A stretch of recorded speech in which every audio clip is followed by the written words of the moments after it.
नमस्कार, the red mic में आपका स्वागत है। बेरोजगारी सीरीज का ये तीसरा एपिसोड है। अभी तक हमने जो 2 एपिसोड किए वो हमने जाके छात्रों से सीधे बात की, लेकिन हमें इस बार एक बहुत अहम मामले पर कई आवाजों को साथ लाना था, इसलिए हम इस जरिए से आपके सामने उपस्थित हो रहे हैं। उत्तर प्रदेश में 5 साल बाद सिपाहियों की भर्ती आई। 60,000 से ज्यादा की वैकेंसी है, लेकिन आयु की सीमा है 18 से 22 वर्ष। और ये भर्ती आई है 5 साल बाद। अब 5 साल बाद जो भर्ती आई है और जो आयु सीमा है वो 18 से 22 है, जिसके चलते हजारों छात्र ओवर एज हो गए हैं, यानी वो क्वालिफाई ही नहीं कर पाएंगे, यानी एग्जाम दिए ही वो बाहर हो गए हैं। इसको लेकर के काफी बच्चों में रोष है। और ये सामान्य वर्ग के लिए जो आयु सीमा है 18 से 22 है, जो SC ST वर्ग के छात्र हैं, उनके लिए 5 साल की छूट दे दी गई है। इस मामले पर बात करने के लिए हमारे साथ वो आवाजें हैं जो कि बहुत महत्वपूर्ण है। हमारे साथ अरविंद कुमार जैन साहब हैं, जो कि पूर्व IPS है, पूर्व DGP हैं उत्तर प्रदेश पुलिस के। हमारे साथ सर्वेश पांडे जी हैं, जो कि इस पूरे मामले पर आवाज उठा रहे हैं और जल्द कोर्ट का रुख करने वाले हैं, पिटीशन तैयार कर रहे हैं। और हमारे साथ अनुपम जी हैं, अध्यक्ष हैं युवा हल्ला बोल का, बेरोजगारी के मुद्दे पर काफी प्रखर और मुखर रहते हैं। और गौरव दीक्षित और उनके साथ एक और छात्र हैं, गौरव दीक्षित और जो छात्र साथ में हैं, ये दोनों वो छात्र हैं जो डिस्क्वालीफाई हो गए। दोनों की उम्र 23 साल है और वो सिपाही भर्ती में शामिल नहीं हो पाएंगे। सबसे पहले हम बात करते हैं सर्वेश पांडे जी से। सर्वेश जी, आप लोग हाईकोर्ट जाने की तैयारी कर रहे हैं, किन बिंदुओं को लेकर के हाईकोर्ट जाएंगे और किस बात को लेकर के नाराजगी हमारे दर्शकों को समझाएं? देखिए, अभी जो उत्तर प्रदेश पुलिस भर्ती आई है, हमें भी जब जानकारी हुई कि सामान्य वर्ग की उम्र सीमा जो है 18 से 22 रखी गई है। फिलहाल पहले भी जो भर्तियां आती थी तो प्रक्रिया कुछ ऐसे ही होती थी, लेकिन है क्या, अभी उत्तर प्रदेश में जो है 5 साल में पुलिस की कोई भर्ती नहीं आई है। 2018 में क्योंकि जब ये भर्ती निकली तो उसके बाद कुछ हमारे पास मैसेज, कुछ कॉल आने लगे बच्चों के। उन्होंने कहा कि भैया, जब 2018 में भर्ती आई थी तो हमारी जो उम्र है वो 6 दिन कम थी। हम भर्ती के लिए मतलब हम भर्ती में नहीं शामिल हो सकते थे। अब जब भर्ती आई है तो हम 30 दिन, हमारी एज ज्यादा हो गई है, 24 दिन ज्यादा हो गई, 25 दिन ज्यादा हो गई है। तो इसके लिए सुबह आपसे जो संपर्क हुआ था, तो हाई कोर्ट एक लड़का सर्वेश पांडे जो कि स्टूडेंट है वो गया है, उसने मतलब याचिका दायर भी कर दिया है। याचिका उसने दायर कर दिया है। हम क्या है कि उत्तर प्रदेश में अलग अलग जिलों से ज्ञापन दिलवा रहे हैं DM के माध्यम से मुख्यमंत्री जी को। अच्छा, तो आप मुख्यमंत्री जी से मांग कर रहे हैं कि जो आयु जी, सीमा है इसको बढ़ा दिया जाए। जैसे देखिए, सामान्य वर्ग के जो आर्थिक रूप से पिछड़े बच्चे हैं, जो EWS की कैटेगरी में आते हैं, तो जो EWS का आरक्षण है, इस भर्ती में उन लोगों को भी कोई छूट नहीं दी जा रही है। जैसे कि SC ST OBC को 5 साल की छूट दी जा रही है, लेकिन EWS के जो अभ्यर्थी हैं उनको कोई छूट नहीं दी जा रही है। दूसरी बात, सामान्य वर्ग के बच्चे जब 5 साल कोई भर्ती ही नहीं आई है, तो जिन लोगों ने, जैसे जो 6 दिन, मतलब 6 दिन छोटे थे जब 2018 में भर्ती आई, अब वो 30 दिन बड़े हो गए हैं। मतलब 6 दिन अंडर एज थे, अब 30 दिन ओवर एज हो गए हैं।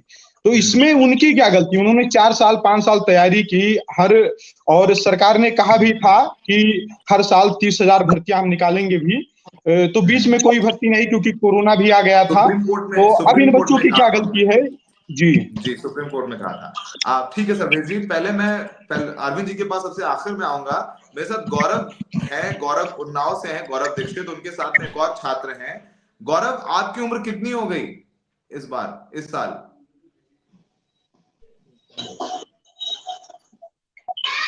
गौरव, आपको आवाज आ रही है?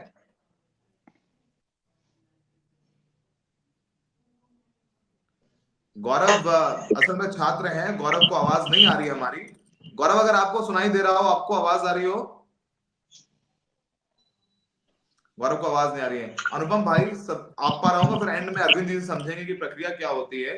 अनुपम जी, ये बताइए, आप लगातार बेरोजगारी का मुद्दा उठाते रहते हैं।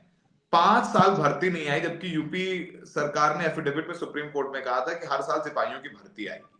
और ये बहुत अनफेयर है कि उम्र जिनकी 18 साल से कुछ कम महीने रही होगी, 10-12 दिन, 8 दिन, 9 दिन, और जो उत्तर प्रदेश की पृष्ठभूमि है कि सिपाही बनने के लिए, सेना में जाने के लिए लड़के दौड़ते रहते हैं, भागते रहते हैं, और अब ये जब अचानक से इतनी भर्तियां आई तो उनके सपने टूट गए, खासकर सामान्य वर्ग के जो छात्र हैं। जी सौरभ भाई, देखिए जिस तरह की बेरोजगारी है अपने देश में और विशेष तौर पे हिंदी पट्टी के राज्यों में, यूपी बिहार जैसे प्रदेशों में, ये जो कुछ चंद सरकारी नौकरियां हैं जिनकी संख्या बहुत कम है, यही है जो एक बड़े युवाओं के वर्ग के लिए, करोड़ों युवाओं के लिए एक उम्मीद और आस की किरण है, जो कम से कम इनको ना हताश और निराश होकर कोई गलत कदम उठाने से अगर रोकता है तो वो ये कि कोई भर्ती निकलने वाली है, पुलिस में चले जाएंगे, शिक्षक बन जाएंगे, सेना में चले जाएंगे, इस तरह के सपनों के सहारे वो तैयारी कर रहे होते हैं। देखिए अब आज हम लोग specifically UP police constable recruitment के कॉन्टेक्स्ट में बात कर रहे हैं, लेकिन हमारे देश में ये बिल्कुल आम बात है कि जितनी भी सरकारी नौकरियां हैं उसके लिए जो भर्तियां निकलती है वो लंबे लंबे समय तक, अब देखिए ये 2018 के बाद उत्तर प्रदेश में ये भर्ती निकली है। उसी उत्तर प्रदेश में आप किसी दिन शिक्षक भर्ती के विषय पर अगर बात करेंगे तो जब से ये सरकार उत्तर प्रदेश में आई है कोई नई शिक्षक भर्ती नहीं आई है। आप केंद्र का मामला देख लीजिए, अभी पिछले सप्ताह मेरी रेलवे बोर्ड के चेयरपर्सन के साथ एक मीटिंग हुई और हमने ये मांग किया था कि जो रेलवे सबसे बड़ा एम्प्लॉयर है हमारे देश में पब्लिक सेक्टर में, रेलवे में 3 लाख से ज्यादा पोस्ट खाली है, सुरक्षा के लाखों पद खाली हैं और बड़ी बड़ी दुर्घटनाएं हो जाती है, बालासोर जैसी घटनाएं हो जाती है, तो आप कम से कम इन पदों को तो तुरंत भरिए। दिक्कत एक ये है कि ये सारी नीति जो है ना, ये सब राजनीति से गाइडेड है।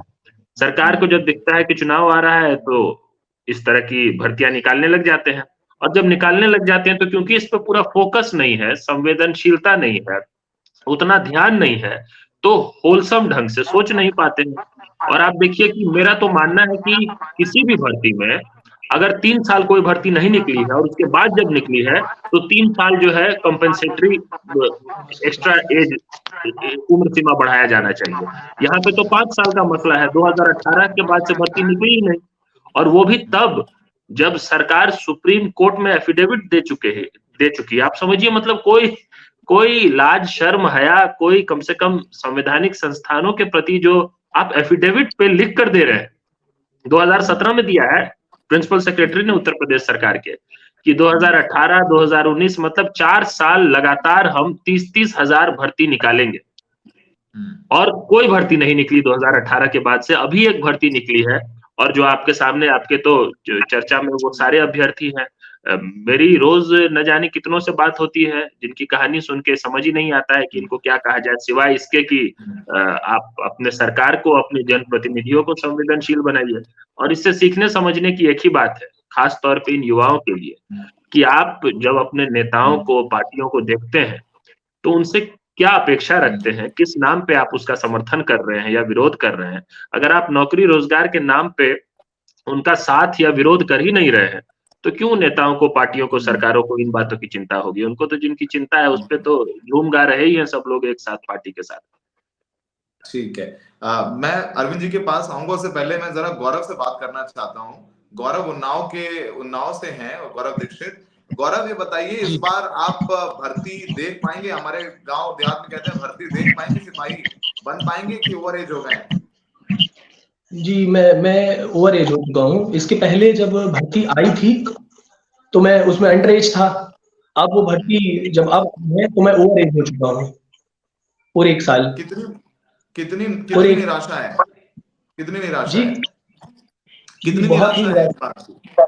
भर्ती आई है तो मेरे सपने तो पूरे बिल्कुल टूट चुके हैं, आप ये समझिए सौरभ जी।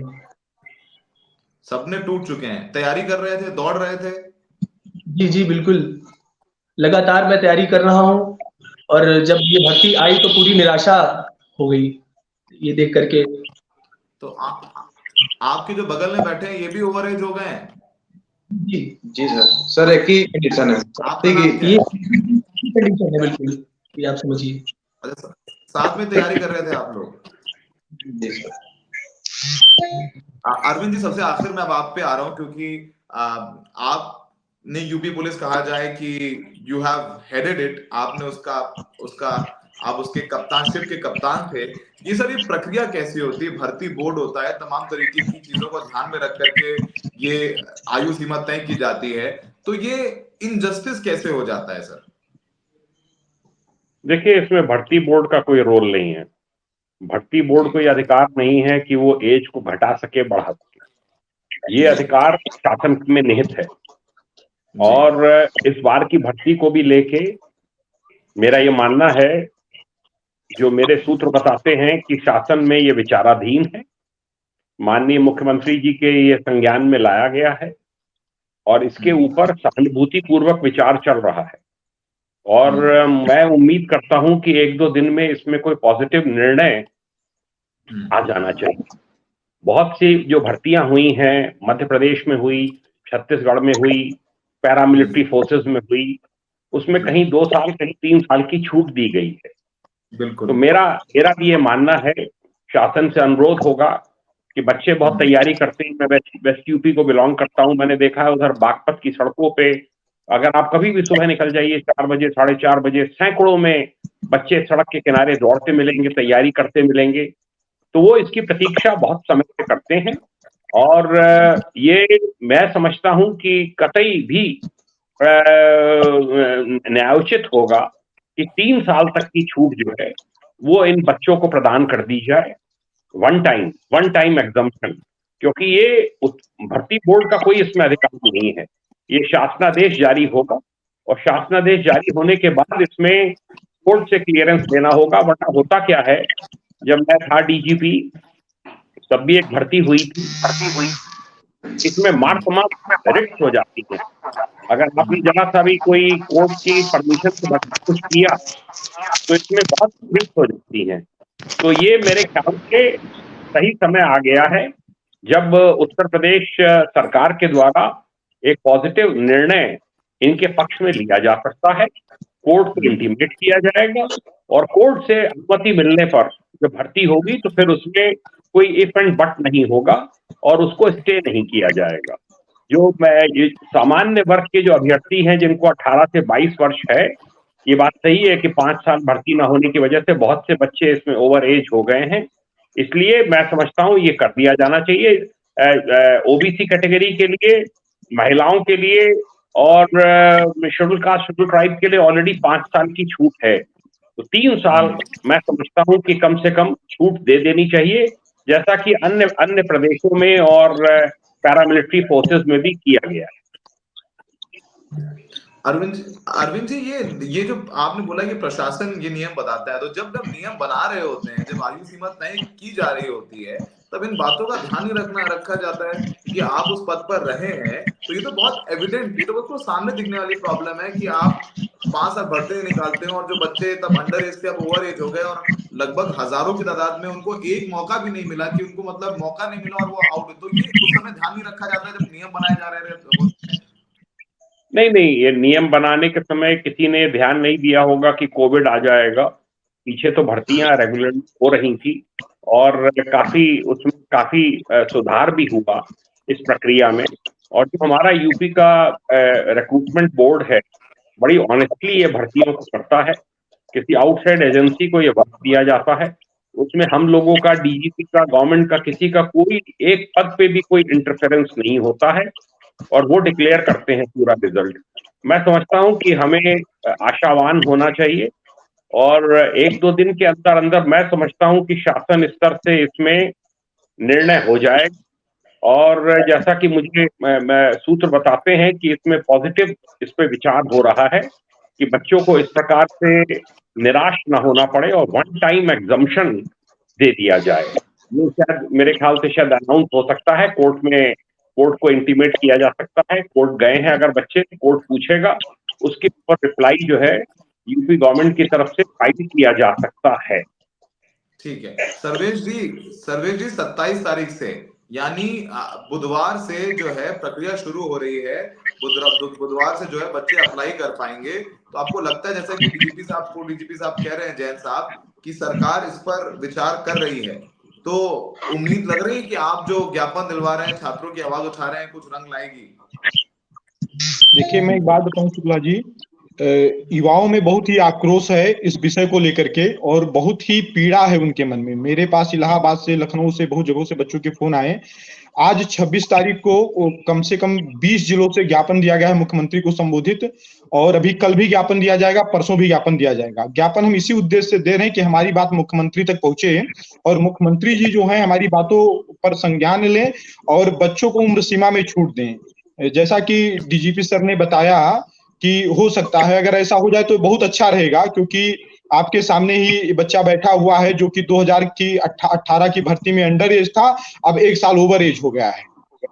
तो ऐसा बिल्कुल होना चाहिए, और इसी मांग को लेकर के हम लोग आवाज उठा रहे हैं, और मजबूती से आवाज उठा रहे हैं। आंदोलन करने के लिए भी समाज और समाज के लड़के बाध्य होंगे अगर इस तरीके से कोई निर्णय नहीं लिया जाता है। दूसरी बात, मैं मानता हूं कि अगर लोकतंत्र है, लोकतंत्र का मतलब जनता का तंत्र, यहाँ सबकी आवाज सुननी चाहिए। सरकार को हमने भी वोट किया है, सरकार को सभी ने वोट किया है, तो हमारी भी पीड़ा उनको सुननी चाहिए और समझनी चाहिए। रही बात, जैसा कि अनुपम भाई ने बताया अभी, सांसद और विधायक की, तो बहुत सही बात इन्होंने बताया है।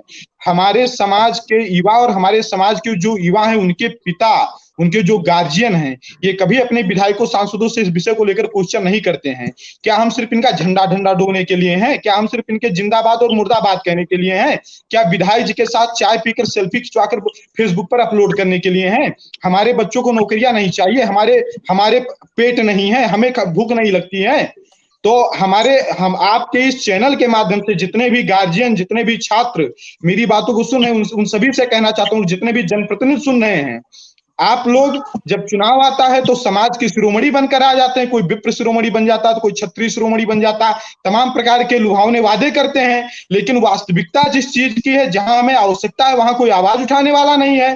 तो ये अब सामान्य वर्ग का युवा कतई बर्दाश्त नहीं करेगा। इसके लिए अगर आंदोलन करना पड़ेगा तो हम लोग आंदोलन करेंगे। जी, तो सर्वेश जी, गौरव आपसे समझना चाहते हैं, क्योंकि आपके लिए ही ये जो डिस्कशन भी आपके लिए है, और जो प्रदर्शन भी हो रहा है वो आप लोगों के लिए ही हो रहा है। तो गौरव, भर्ती के क्या हाल है? अभी गांव घर के लोग हैं, लड़के हैं, आप लोग तैयारी करते हैं, रोजगार के कितने कम अवसर है सरकारी रोजगार के आपके लिए, बताएं जरा। जी, मैं देखिए मानता हूँ कि इसमें जो एज लिमिट है उसको 27 साल और नहीं कम से कम तो कर ही दी जाए। तो और आप लोग रोज कितनी प्रैक्टिस करते हैं? आप लोग कितनी तैयारी करते हैं रोज? अब ये मान चलिए सवेरे 4 बजे उठ जाते हैं। 4 बजे उठने के बाद फील्ड पे दौड़ने जाते हैं, मैदान में दौड़ते हैं, पूरी मशक्कत और मेहनत करते हैं, पूरी तैयारी करते हैं। 5 किलोमीटर जो भी की डिस्टेंस है, दूरी है, हम रोज दौड़ते हैं। तो अभी भी ठंड में भी सुबह 4 बजे उठ जाते हैं? इतनी ठंड में भी? बिल्कुल, 4 बजे हम लोग बिस्तर छोड़ देते हैं। 4 बजे बिस्तर छोड़ देते हैं? जी, अनुपम भाई, आपने सुनी गौरव की बात, 4 बजे बिस्तर छोड़ देते हैं और दौड़ते हैं रोज कई किलोमीटर। तो यूपी के युवा, खासकर ये यूपी नहीं है, बात कर रहा हूँ वो युवा, उन इलाकों के युवा जो भर्ती होना चाहते हैं आर्मी में या पुलिस में या सीआरपीएफ में, भर्तियां कम आती हैं तो आयु सीमा की समस्या है, कभी पेपर लीक हो जाता है, कभी ज्वाइनिंग नहीं आती है, कभी नियम बदल जाता है। तो ये एक बहुत बड़ी समस्या है कि युवा मेहनत तो कर रहे हैं अपनी तरफ से, लेकिन उनको वो अपॉर्चुनिटीज नहीं मिल रही, इनजस्टिस हो रहा है उनके साथ। जी सौरभ भाई, देखिए, एक जो हमारी इस चर्चा में भी एक बात आ रही है कि सरकार इसका संज्ञान लेगी और सुनवाई कर लेगी। देखिए, आप जानते हैं सौरभ भाई, पिछले कुछ वर्षों में मुझे लगता है कि मेरे पास काउंट नहीं है, गिनती नहीं है कि न जाने कितने ऐसे मामलों में हम लोग अलग अलग मौकों पे चर्चा कर चुके हैं। और ये जो पूरा आइडिया है ना कि जो सत्ता में है उनके रहमो करम पे इतने बेसिक और इतने इंट्यूटिव बात के लिए, जो बिल्कुल एविडेंटली दिख रहा है कि ये गलत नहीं होना चाहिए, होना ही नहीं चाहिए था गड़बड़, सबसे बड़ी बात ये। और ऐसी चीज को लेकर इतना शोर हो, इतने लोग पत्र लिखे, चिट्ठी लिखे, आंदोलन लिखे, और फिर कोई कहे कि हमारे मुख्यमंत्री जी बड़े संवेदनशील हैं, वो बड़ा पॉजिटिवली देख रहे हैं, 2-3 दिन में बहुत अच्छा कर देंगे, और फिर सब जिंदाबाद जिंदाबाद करने लग जाए उनके। देखिए, ये वाला सॉल्यूशन का जो अप्रोच है ना, मुझे लगता है कि अब इसके प्रति अधीरता होने लगी है। मुझे तो होने लगी है, मुझे पता है कि बहुत बड़े वर्ग को होने लगी है। इसका कुछ संस्थागत समाधान होना चाहिए, कुछ पॉलिसी, परमानेंट पॉलिसी सॉल्यूशन होना चाहिए। और इसी कारण से मैं बार बार कहता हूं कि हमारे देश में जितनी भर्ती परीक्षाएं होती हैं, इसको लेकर कुछ ना कुछ बाध्यता होनी चाहिए हर भर्ती बोर्ड पे, चयन आयोगों पे, कि एक तरह का कोड होना चाहिए। जैसे चुनाव के लिए होता है ना, चुनाव आचार संहिता होती है, सब लोग उसका पालन करते हैं, सारे कैंडिडेट, सारे नागरिक, सारे पूरा प्रशासन। और आज तक हमने सुना नहीं है, आज तक कभी, कि भाई जो तारीख तय हो गई वो तारीख जो है नहीं हो पाया, 5 दिन बाद होगा, जिस दिन रिजल्ट आना है उस दिन नहीं आ रहा, 6 महीने से लोग रिजल्ट का वेट कर रहे, नहीं होता। बड़े पैमाने पे ये एक्सरसाइज जो है सक्सेसफुली हमारे देश में संपन्न होते हैं। उसी सिस्टम में होता है, जिस सिस्टम को जब परीक्षा कराने की जिम्मेदारी दे दे तो इस तरह की चर्चा करनी पड़ जाती है हम लोगों को इतनी बेसिक सी बात पे। मैं ये कह रहा हूं कि हमने इसलिए एक मॉडल एग्जाम कोड का प्रपोजल लगातार कई बार दिया है। अभी जब पिछले सप्ताह में रेलवे बोर्ड को भी हमने ये सुझाया कि आप रेलवे की परीक्षाओं के लिए करिए, अलग अलग राज्य सरकारों को, केंद्र सरकारों को, अलग अलग भर्ती आयोगों को दिया कि विज्ञापन जारी होने से लेकर नियुक्ति तक की जो पूरी प्रक्रिया है उसको किस ढंग से, कितने स्टिपुलेटेड टाइम पीरियड में मैक्सिमम कौन कौन से स्टेप होने चाहिए, जब कोई भर्ती परीक्षा निकलती है तो किन बेसिक बातों का ध्यान रखा जाना चाहिए। और उनमें से एक ये है कि जिन रिक्रूटमेंट्स को आइडियली हर साल निकलना चाहिए, आप इस बात को ध्यान से समझिए, अगर वो 3 साल नहीं निकली है और चौथी साल निकल रही है तो उसमें 3 साल उम्र में छूट मिलनी चाहिए। ये तो प्रिंसिपल होना चाहिए, सिद्धांत होना चाहिए जिसका पालन हो, गड़बड़ नहीं होगी। ऐसा कोई बाइंडिंग कोड ही नहीं है, ऐसा कोई सिद्धांत ही नहीं है जिससे सरकार चले, प्रशासन चले। सब है रहमो करम पे नेताजी के, कि बहुत अच्छा हो गया, हम लोग बहुत बोल रहे हैं तो सरकार जो है बहुत पॉजिटिवली सुन रही है, सरकार सुन लेगी, कर देगी। इतने बेसिक बात के लिए भी बार बार क्यों शोर करते रहे? हर तरह की भर्तियों में क्यों शोर करते रहे? शिक्षक अभ्यर्थी भी शोर करे, जिनको सिपाही बनना है वो भी शोर करे, जिनको एसएससी रेलवे में जाना है वो भी शोर करे। हर जगह यही चल रहा है, पूरे देश में एक राज्य की कहानी नहीं है। और इतनी बेसिक सी बात किसी को समझ में नहीं आती है, और आप किसी से भी पूछ लो तो ज्यादा से ज्यादा ये बोलेंगे कि नहीं ये बहुत वाजिब बात आप लोग कह रहे हैं, ये बात संज्ञान में आया है सरकार के, 2-3 दिन में बड़ी अच्छी खबर आ जाएगी, और अच्छी खबर आएगी उसके बाद हम लोग सब जिंदाबाद जिंदाबाद करने लग जाए। ऐसे नहीं चलने वाला है, ज्यादा लंबे समय तक नहीं चलेगा। अरविंद जी यही बात एक प्रॉब्लम है, क्योंकि मैं काफी समय से, मैं काफी वक्त एनडीटीवी में था और हमने काफी स्टोरीज करी। अब आजकल हर भर्ती के बाद या भर्ती के बीच में कुछ ऐसा लूप होल होता है कि इन छात्रों को सड़क पर आना पड़ता है। जब सड़क पर आते हैं, प्रदर्शन करते हैं, एसएससी जीडी वालों ने तो इतने कई 100 किलोमीटर पैदल चल के नंगे पैर आए, कितनी बार डिटेन हुए।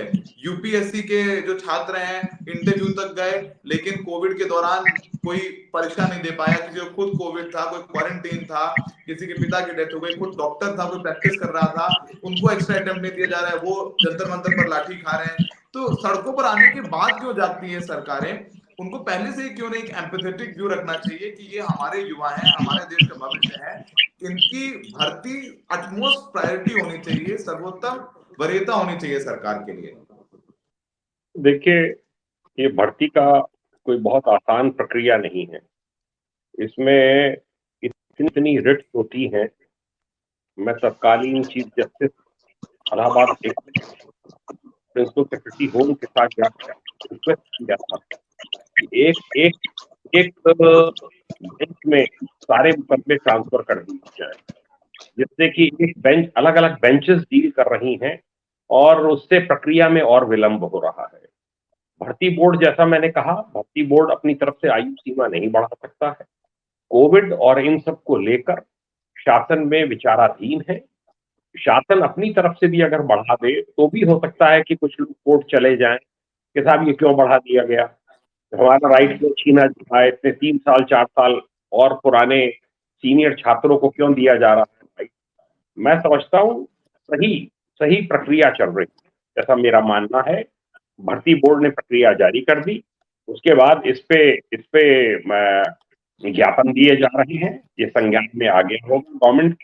इसी विषय को लेकर मीटिंग्स वगैरह हुई हैं और मैं समझता हूं कि बहुत ही इसमें उचित निर्णय शासन स्तर पर 1-2 दिन में लेके और कोर्ट को इंटीमेट करके कोर्ट से अप्रूवल लेकर तब करा जाएगा। तो फिर इसमें आगे चल के कोई रिट्स वगैरह नहीं होंगी, वरना तो इतनी दर्जनों की संख्या में रिट्स हो जाती हैं कि फिर उनका डिस्पोजल जब तक नहीं होता तब तक आप रिजल्ट को डिक्लेयर नहीं कर सकते। तो में भी एक भर्ती का रिजल्ट डिक्लेयर हुआ था, बड़ी मुश्किल से डिक्लेयर हुआ था, इसके लिए बहुत पापड़ बेलने पड़े थे और बड़ी रिक्वेस्ट करनी पड़ी थी और बड़ी पैरवी करनी पड़ी थी कोर्ट्स में। तो ये वो एक्चुअली कोर्ट इस बात को लेकर सस्पिशियस रहते हैं कि ये बार बार भर्ती की प्रक्रिया बदलते रहते हैं, आयु सीमा बदलते रहते हैं, क्यों बदलते हैं। तो इस बार चला जाएगा, जब रिट में जवाब फाइल होगा, शासन की तरफ से एफिडेविट लगेगा, संभावना है कि उसमें एज रिलैक्सेशन पे विचार करते हुए लगेगा, कोर्ट एक्सेप्ट कर लेगा, एक बिल्कुल अपना सामान्य प्रक्रिया के तहत भर्ती हो जाएगी। और बड़ी भर्ती है 60,244 की। हमारे हालांकि ट्रेनिंग इंस्टीट्यूशंस की इतनी कैपेसिटी भी नहीं है। अभी मुख्यमंत्री जी ने सैकड़ों करोड़ रुपया रिलीज किया है ट्रेनिंग इंस्टीट्यूट के लिए। विभिन्न पीटीसी, पीएस जो पुलिस ट्रेनिंग स्कूल्स हैं, एकेडमी है मुरादाबाद में, उनके लिए रिलीज किया है और सबकी जो ट्रेनिंग कैपेसिटी है वो डबल की जा रही है। ये बहुत अच्छा स्टेप है। और जो पीएससी में रिक्रूट ट्रेनिंग सेंटर है आरटीसी, जिला पुलिस में है आरटीसी, उनको सक्षम बनाया जा रहा है कि वहां पर भी ट्रेनिंग हो सके, तभी 60,244 की ट्रेनिंग हो पाएगी। ये एक बहुत लंबी प्रक्रिया है। मैं समझता हूं कि इसमें उचित निर्णय बहुत शीघ्र आ जाए। ठीक है, अब मैं एक कंक्लूडिंग में बात लूंगा तीनों लोगों से। सबसे पहले सर्वेश जी, आपको लगता है इस बार 2024 के लोकसभा चुनाव जब होंगे तो रोजगार, ये भर्तियां एक मुद्दा बनाएंगे आप लोग, या फिर वही तमाम चीजें राम मंदिर की बात होगी? क्योंकि मैं उत्तर प्रदेश का इंचार्ज रहा हूँ, बहुत सारा जानता हूँ राजनीति और कवर करता हूँ, सारे नेताओं को जानता हूँ, तैयारियों को जानता हूँ, जिम्मेदारी के साथ कह रहा हूँ कि वोट डालते वक्त हम लोग धर्म और जाति में बढ़ जाते हैं, रोजगार की बात नहीं होती। लगता है 2024 के लोकसभा चुनाव में इस बार रोजगार, ये भर्तियां एक मुद्दा होंगी, आप बनाएंगे एक मुद्दा? देखिए शुक्ला जी, हम जो है न पक्ष की तरफ से हैं न विपक्ष की तरफ से हैं, हम निष्पक्ष बात कर रहे हैं। समाज के युवाओं के साथ भेदभाव किया जा रहा है, इसलिए हम लोग आवाज उठा रहे हैं। हमारा खुद का एक संगठन है, हमारी खुद की एक विचारधारा है, उस विचारधारा पर काम कर रहे हैं। हम कोई राजनीतिक व्यक्ति नहीं है, लेकिन रोजगार और शिक्षा ये बहुत जरूरी है, ठीक है, और ये मुद्दा बनना ही चाहिए। और ये इन चीजों को समाज का युवा भी समझ रहा है। अभी तक मैं आपको बता दूं, अभी आज एक छात्र संगठन के कोई छात्र नेता हैं, वो उस संगठन में प्रदेश मंत्री हैं, उनका फोन आया मेरे पास। वो हमसे कहने लगे, सर्वेश जी आप लोग आवाज नहीं उठा रहे हैं। तो हमने उनसे पूछा कि आप बताइए आप कितना आवाज उठा रहे हैं, आप उस छात्र संगठन में एक बड़े पद पर हैं, तो क्या वो छात्र संगठन सिर्फ एक विशेष पार्टी को वोट दिलवाने के लिए कैंपेन करता है? क्या सामान्य वर्ग के जो छात्र हैं वो छात्र नहीं हैं? और अगर वो छात्र हैं तो उन छात्रों के लिए वो छात्र संगठन आवाज क्यों नहीं उठा रहा है? ये बातें हर एक युवा के समझ में अब आ रही है और सभी युवा इन चीजों के लिए मजबूती से खड़े होंगे। और हमारा मुद्दा यही है, इस मुद्दे पर हम मजबूती से खड़े रहेंगे। ठीक है अनुपम भाई, मुद्दा आपको लगता है, क्योंकि आप तो बहुत लंबे टाइम से संघर्ष कर रहे हैं, आप रोज आपके इतने छात्र थे, कभी एमपी, कभी पटवारी भर्ती, कभी बीटेक वालों की जो यूपी सरकार के इंजीनियर नहीं बन पा रहे हैं, डिप्लोमा वालों को बनाया जा रहा है, रेलवे अप्रेंटिस, इतने सारे मामले हैं। रोजगार के मुद्दे पर वोट नहीं पड़ता है। मुझे ऐसा लगता है कि ये एक बहुत बड़ी कमी है हम सब लोगों की, हमारे परिवार के लोगों की भी। और युवा छात्र तो थोड़ा जागरूक हुए, लेकिन परिवार चूंकि अक्सर जो पिता निर्णय ले लेता है, उत्तर प्रदेश खासकर राज्यों में, वही पूरा परिवार करता है। लग रहा है 2024 में रोजगार का एक मुद्दा बनेगा? देखिए बनेगा कि नहीं बनेगा ये तो मुझे नहीं पता, लेकिन बनना चाहिए इसमें मुझे कोई शक नहीं है। और मेरा मानना है कि देखिए जब तक रोजगार, महंगाई, शिक्षा ये चुनावी मुद्दे नहीं होंगे, तब तक इन मुद्दों पर कोई सार्थक काम नीतिगत स्तर पर भी नहीं होगा। बाकी सारी चर्चाएं हैं। अल्टीमेटली देखिए देश समाज चलता है राजनीति से, और राजनीति के जरिए सत्ता मिलना और गिरने का काम होता है।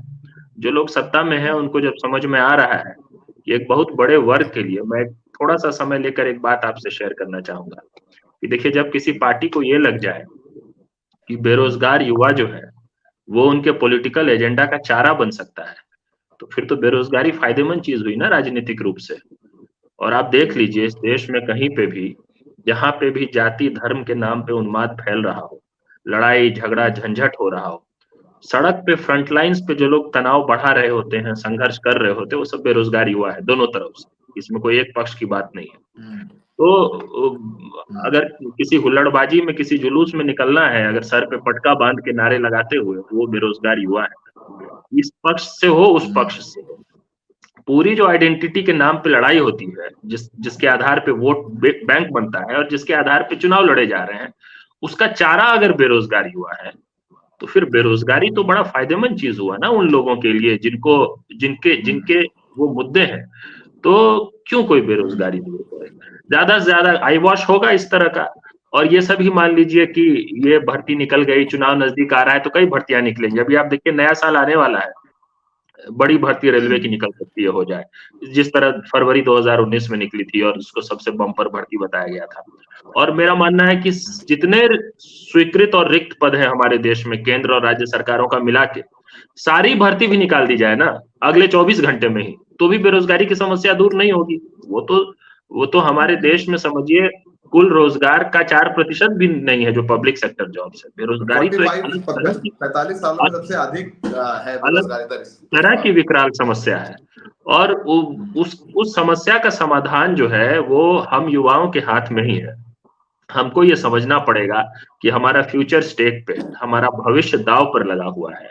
और जो लोग सशक्त भविष्य, देश के सशक्त भविष्य की बात करते हैं, राष्ट्र निर्माण की बात करते हैं, अगर देश के युवाओं का भविष्य अंधकार में है, देश के युवा आत्महत्या कर रहे हैं। आप देखिए एनसीआरबी का आंकड़ा अभी पार्लियामेंट में पेश हुआ ना, सरकार ने ही पेश किया, 35,000 छात्रों ने खुदकुशी की है 3 साल में। मतलब ये इससे बड़ा डिबेट ही नहीं होना चाहिए था इस देश में।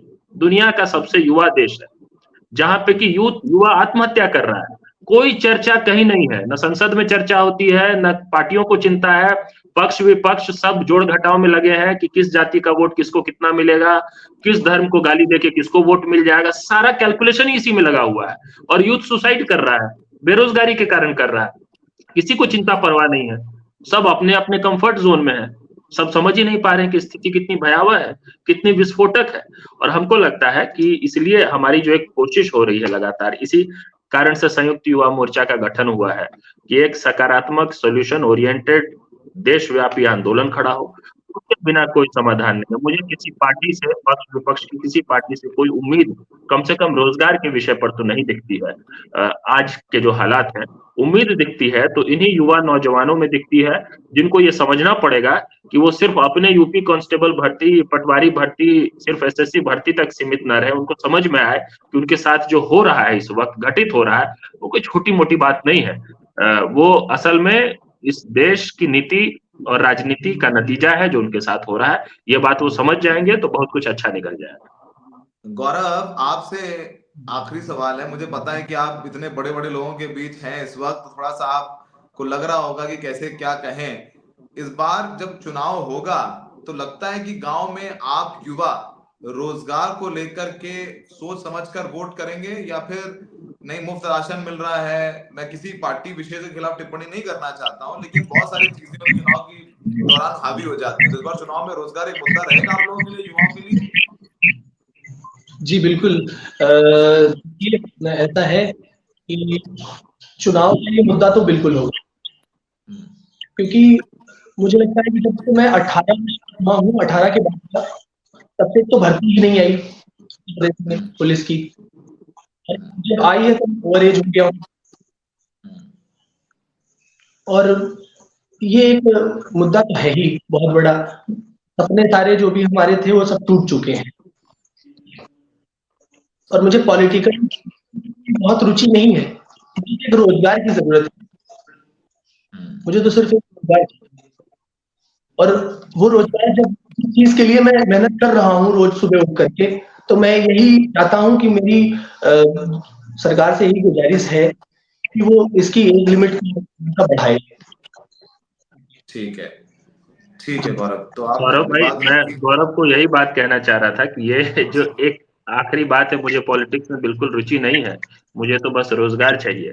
देखिए पॉलिटिक्स करना नहीं चाहिए सबको, और सब लोग कर भी नहीं सकते हैं, लेकिन पॉलिटिक्स में समझेंगे नहीं और रुचि नहीं रखेंगे तो यही होता रहेगा जो हो रहा है। ठीक है। कंक्लूडिंग रिमार्क अरविंद जी क्या हमारे माध्यम से कहना चाहेंगे गौरव जैसे युवाओं को जो कह रहे हैं कि हमें लग रहा है कि हमारा सपना टूट गया है और सपने साल में कई बार टूटते हैं लोगों के, क्या संदेश देना चाहेंगे इनको आप?